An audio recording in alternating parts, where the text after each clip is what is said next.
In 1916, Albert Einstein predicted the existence of gravitational waves. They were a small consequence of his general theory of relativity. But understanding them is not easy, not even for scientists. Because to understand relativity, you must accept one uncomfortable idea. Much of what you learned in school is not exactly true.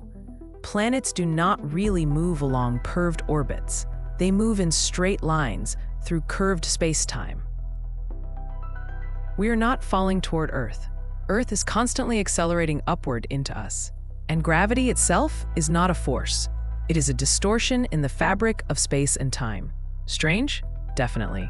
That's why Newton's physics is still used in everyday life. It works well for bridges, cars, and rockets, but in reality, modern physics is ruled by relativity.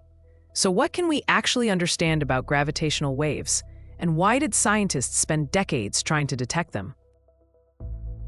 First, how do we know Einstein was right? One of the best proofs is already in your pocket: GPS.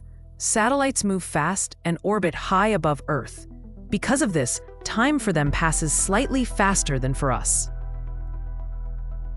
The difference is tiny, about 38 microseconds per day. But GPS needs extreme precision. If Einstein were wrong, navigation errors would grow by kilometers every day. GPS would be useless, yet it works perfectly. So what are gravitational waves? A wave is a disturbance that carries energy. Water waves move through water. Electromagnetic waves move through fields. Light, radio, X-rays. Gravitational waves are different. They do not shake matter. They shake space-time itself. If a gravitational wave passes through you, your length and width change just a little. The problem is that space-time is incredibly stiff.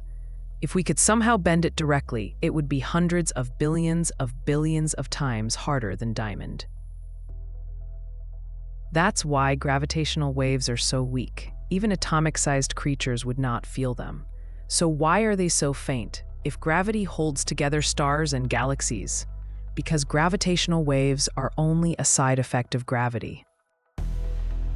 Like ripples left behind by a passing ship, detecting them is like trying to feel vibrations from a subway train while standing kilometers away. And yet, scientists eventually succeeded.